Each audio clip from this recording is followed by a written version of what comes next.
pelajaran, coba lihat di sebelahnya dulu siapa yang tidak hadir. Ada nggak yang tidak hadir? Hadir semua ya. Jadi hadir semua. Jadi alhamdulillah untuk hari ini siswa dari kelas 10 S1 ini hadir semuanya. Tepuk tangan dulu.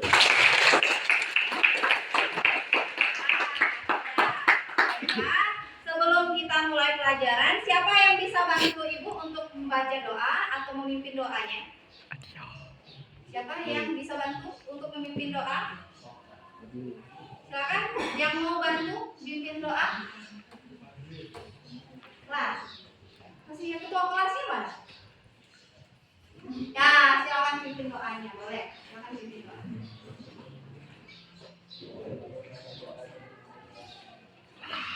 Berdoa mulai.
Dan kecerdasan artifisial. Nanti akan kalian pelajari, bisa sebagai mata pelajaran dan bisa menjadi ekstrakurikuler. Nanti tergantung kalian ingin mendaftar ekstrakurikulernya seperti apa. Kalau KKA ini juga boleh, yaitu coding dan kecerdasan artifisial. Nah, itu yang dinamakan dengan KKA. Dan sebelumnya, apakah kalian memiliki smartphone? Punya. Punya. Apa yang kalian mainkan kalau di HP? Roblox. Ada yang main game ya? Ada yang ini enggak? Konten kreator. Ada yang konten kreator? Ada yang konten kreator juga. Jadi konten seperti apa yang biasanya kalian lihat? Konten lucu. Konten lucu-lucu. Apa lagi? Konten-konten apa lagi? Mukbang. Konten-konten apa?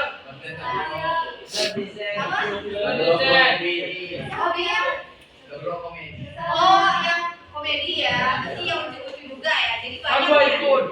Jadi kita lihat ya. Kalian lihat dulu di sini.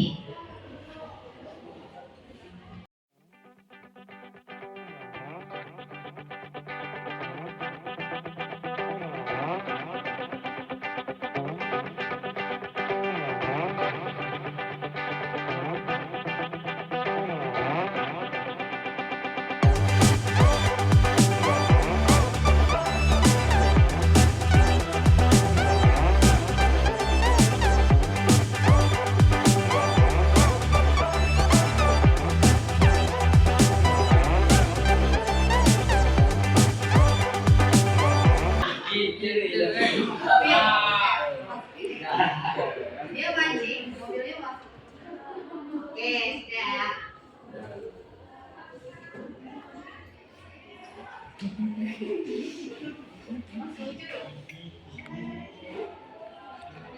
Nah, jadi tolong lihat ya. Tadi ada konten ya. Mengapa konten tersebut bisa menarik?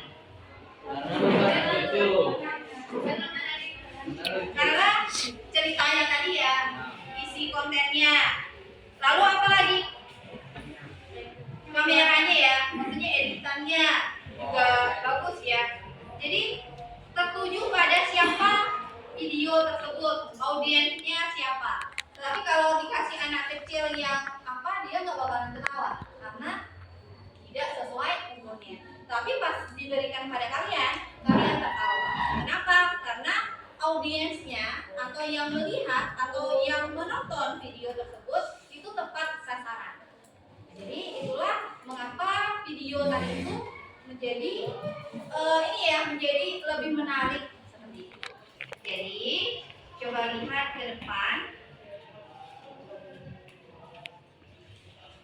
Ya, jadi untuk hari ini pelajaran kita yaitu coding dan kecerdasan artifisial. Pelajaran kita mengenai produksi konten digital multimedia. Kenapa multimedia? Karena kalian juga sudah menggunakan yang namanya multimedia. Contohnya apa? Smartphone. Kalian pernah menggunakan laptop? Nah, di smartphone kalian punya aplikasi apa? Kalau untuk mengedit video?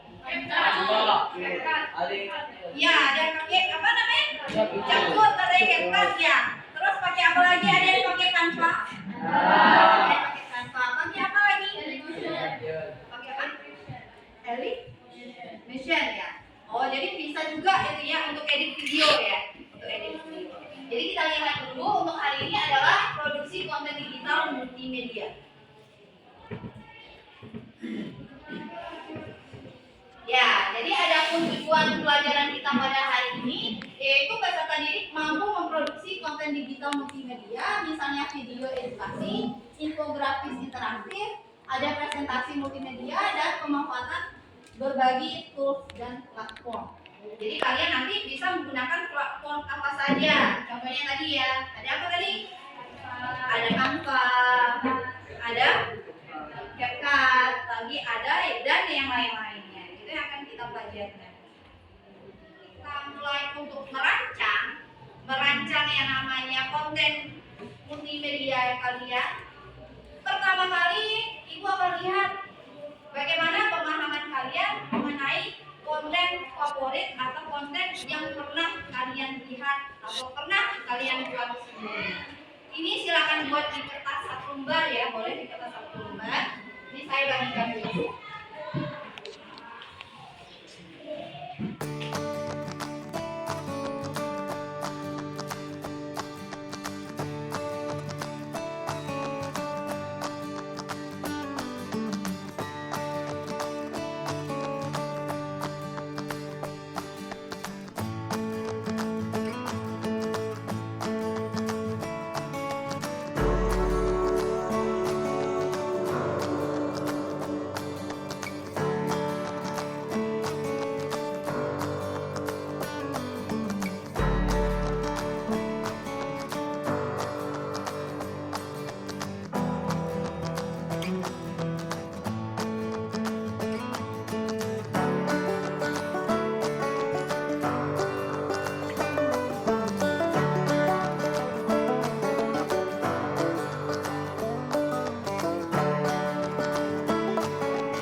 Pelajarannya. Apa itu konten digital multimedia? Jadi bisa kita lihat yang namanya pengertian konten multimedia. Konten digital multimedia ini adalah informasi yang disajikan menggunakan berbagai bentuk media seperti teks, ada gambar, ada audio, ada video dan animasi yang semuanya disatukan dalam format digital. Jadi kita menggunakan yang namanya digital. Nah ini yang digital tadi ya, digital. Tujuannya adalah untuk menyampaikan pesan secara lebih interaktif dan menarik dibandingkan dengan media video. Jadi itulah yang dinamakan dengan konten digital multimedia. Ya, selanjutnya ada yang namanya jenis-jenis konten digital multimedia. Yang pertama itu adalah video edukasi. Kelihatan nggak? Atau nggak jelas?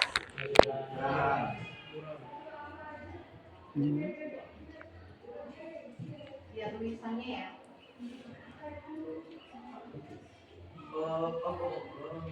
Ini? Ya, saya yang nggak jelas. Ya, jadi di sini ada yang namanya video edukasi ya. Video edukasi ini video dirancang khusus khusus untuk menyampaikan informasi atau materi pelajaran secara visual dan auditory.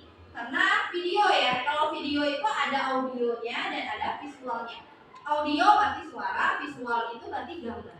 Jadi video edukasi berarti gabungan antara visual dan audio atau auditory. Selanjutnya ada lagi namanya infografis interaktif. Jadi kalau di sini representasi visual data atau informasi yang kompleks menjadi lebih mudah katanya, lebih mudah dipahami dan menarik. Jadi itulah yang dinamakan dengan infografis. Saya berikan kalian infografis tadi ya, ada infografis contohnya. Tetapi kalau yang interaktif berarti kalian membuatnya menggunakan multimedia. Jadi kita bisa lihat, oh ada kuisnya langsung di sana. Yang berikutnya adalah yang namanya presentasi multimedia. Jadi presentasi multimedia ini adalah presentasi yang menggabungkan teks, gambar, video, dan audio untuk mendukung penyampaian informasi secara langsung. Jadi seperti ini. Saya membuat. Jadi saya ulangi lagi ya. Kalau di sini ada namanya tool atau platform produksi konten digital multimedia, disarankan yang gratis dan mudah diakses. Jadi yang pertama ini kalau untuk infografisnya kalian bisa menggunakan Canva. Ini Canva. Selanjutnya ada Google Slide. Kalau untuk presentasi multimedia kalian bisa juga menggunakan Google Slide, bisa menggunakan atau bawaan HP. Jadi kalian bisa menggunakan platform berikut ini ya, seperti itu. Lalu ada yang tiga, ada akses gratis atau bebas kita. Jadi gambarnya boleh kalian gunakan, icon-iconnya juga, dan ada musik. Dan musiknya tolong dicari yang tidak terkena apa? Copyright. Jadi tidak boleh yang terkena copyright. Kalau terkena copyright, pas kalian akan upload, apa namanya? Basic ya. Ada yang namanya berbasis cloud, ada yang mudah, yang ada Microsoft PowerPoint, bisa menggunakan Canva juga. Lalu untuk video edukasi kalian bisa menggunakan CapCut.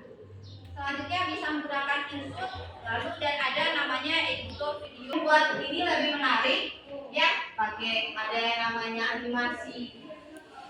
Jadi biar lebih menarik, nanti kita bisa menggunakan platform yang namanya Canva. Kalau untuk kalian membuat lebih menarik lagi, isinya ya, kalau kalian ingin membuatnya secara langsung, kalian bisa menggunakan yang namanya Gamma AI. Itu nantinya.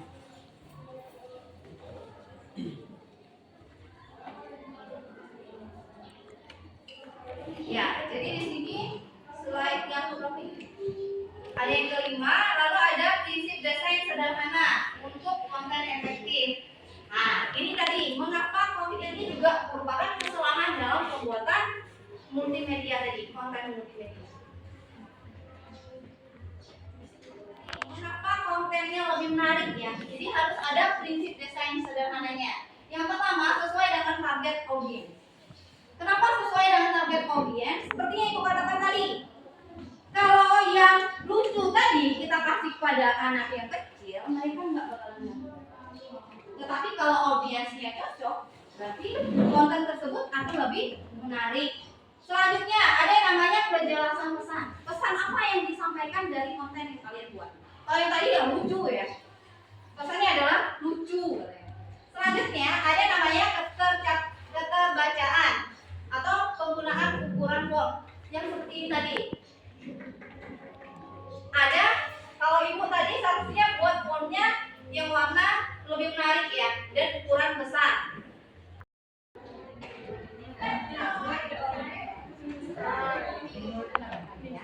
Bagaimana konten digital ini bisa membantu kalian baik itu pekerjaan. Caranya kan kalau sekarang dari konten digital itu semakin banyak jumlahnya.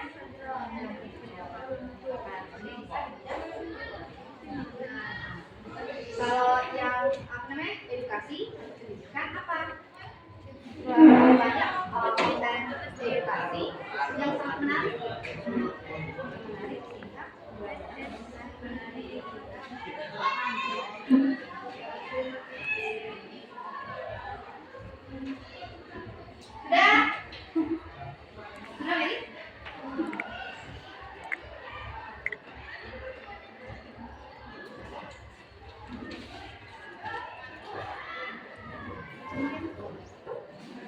Anjing.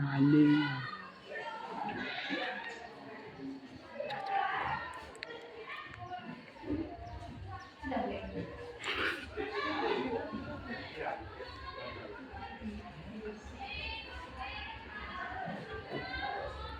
Sudah, ayo silakan. Siapa yang tampil depan? Siapa yang tampil depan video pertama? Meli. Oke, Meli silakan Meli. Oke. Warahmatullahi wabarakatuh.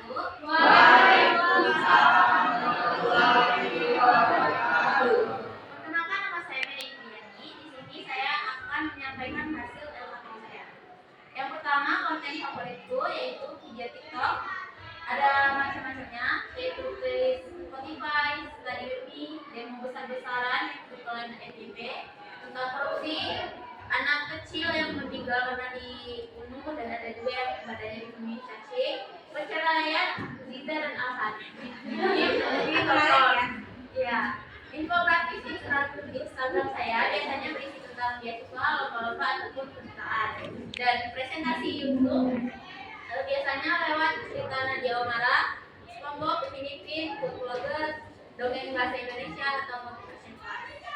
Terus untuk dua alasan saya mengapa saya suka dengan konten-konten tersebut, yaitu karena gambarnya bagus, informasinya yang diberikan mudah dipahami, videonya lucu dan menghibur, ceritanya menarik dan menginspirasi. Yang ketiga, mengapa menurut saya orang-orang bisa suka juga dengan video tersebut, karena audiensnya itu tepat sasaran dan ada juga yang bagus untuk edukasi anak-anak, dan juga editan videonya itu tidak monoton atau sangat menarik. Terus yang terakhir, apakah konten tersebut bermanfaat bagi masa depan atau konten digital ini mempunyai dampak bagus untuk masa depan? Menurut saya tentu saja, karena di masa depan teknologi ini sangat dibutuhkan, bahkan di dunia sekolah, pekerjaan, dan bahkan kehidupan sehari-hari. Digital ini sangat diperlukan, dan juga dapat menghasilkan uang jika memanfaatkan teknologi dengan baik. Terima kasih. Wassalamualaikum.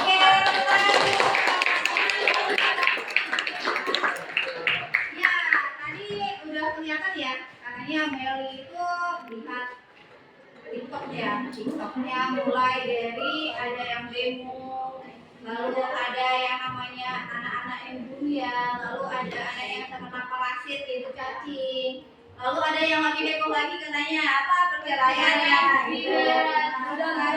Ya, selanjutnya ada infografisnya yang sering dilihat adalah informasi beasiswa ya, informasi beasiswa. Selanjutnya ada yang YouTube, katanya YouTube-nya nonton SpongeBob katanya juga ya. Apa namanya yang Omara tadi itu berarti yang horor ya, yang horor. Jadi itu yang dilihat oleh Meli tadi. Sedangkan mengapa juga menarik untuk yang lain katanya? Karena katanya audiensnya tepat sasaran. Kontennya lebih menarik ya, tidak monoton untuk pengeditannya. Selanjutnya kenapa ini ya selanjutnya ya ke depannya bagaimana konten kreator itu atau konten digital ini bermanfaat untuk berikutnya di masa depan. Katanya kalau untuk edukasi ya, jadi ada konten yang lebih menarik untuk edukasi. Selanjutnya kalau kita mampu memanfaatkannya bisa menghasilkan uang. Oke, tepuk tangan lagi. Ya, Demir, silakan Demir.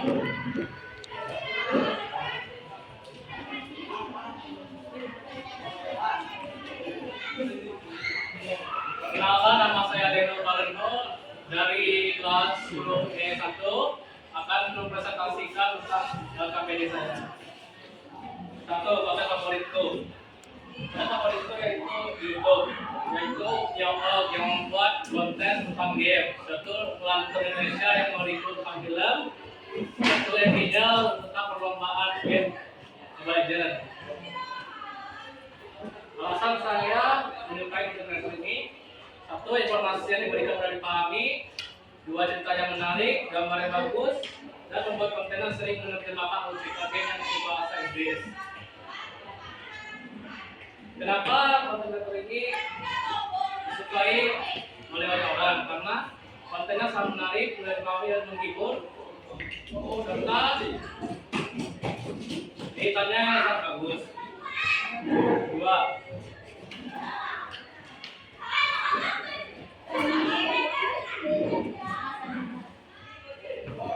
Masa depan.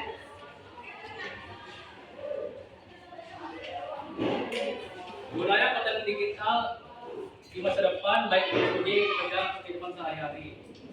Sangat membantu dikarenakan akan mudah mendapatkan informasi yang sedang kita cari atau dibutuhkan dalam kehidupan sehari-hari dengan daya konten digital.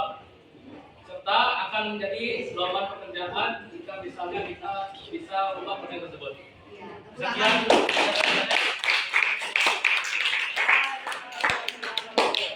Nah, jadi bedanya tadi ya, kalau yang cewek tadi katanya bukanya yang ini ya jerayan. Kalau yang cowok tadi lebih ke game, ya game yang lebih menarik, bagaimana pengeditannya, bagaimana penerjemah ya, penerjemah bahasa yang game tadi ya ke dalam bahasa Indonesia seperti itu. Jadi apalagi yang lebih menarik tadi katanya kalau untuk manfaat ya kedepannya itu sangat bermanfaat ya baik itu dunia pendidikan atau di kalangan sehari-hari atau kehidupan kita di sehari-hari. Oke, jadi terima kasih banyak ya, tepuk tangan lagi untuk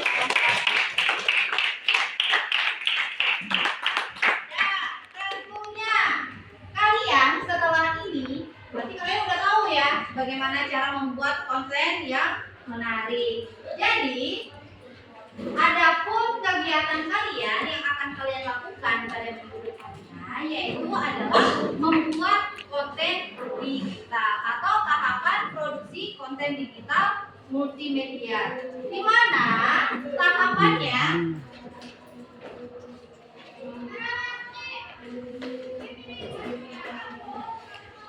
ya, coba lihat ke depan.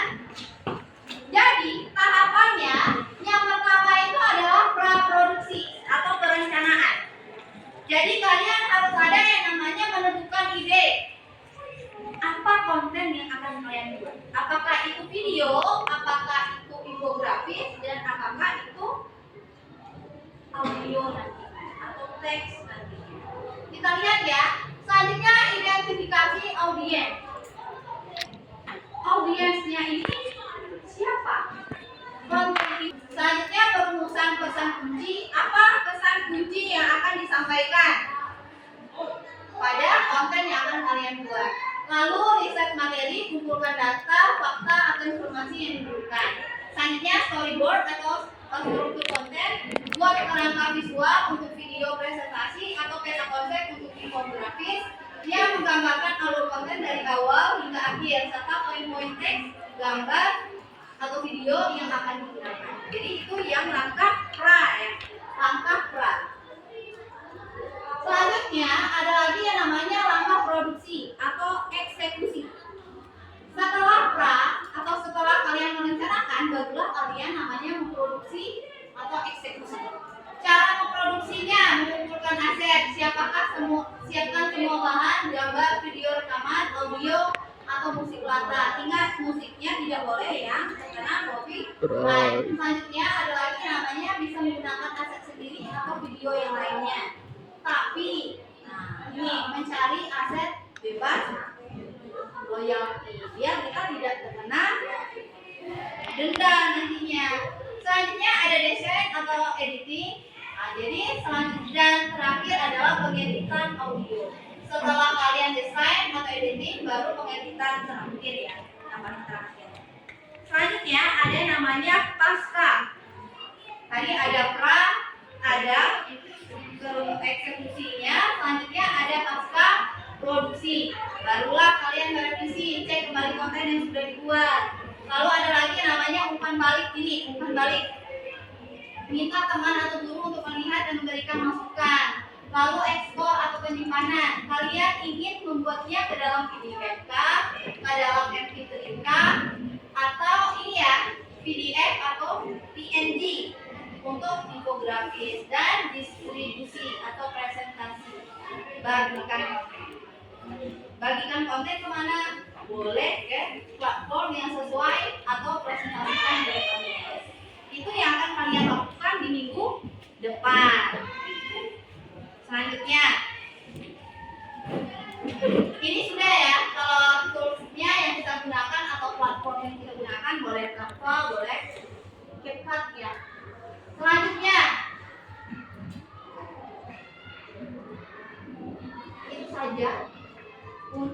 proses pembuatan multimedia. Ya silakan, yang isi boleh. Nah, itu saja. Ada yang ingin ditanyakan? Boleh, ada yang ingin ditanyakan silakan. Tidak. Nah, kalau tidak ada yang ditanyakan, saya ingin memberikan informasi bagaimana caranya kalian menggunakan Canva.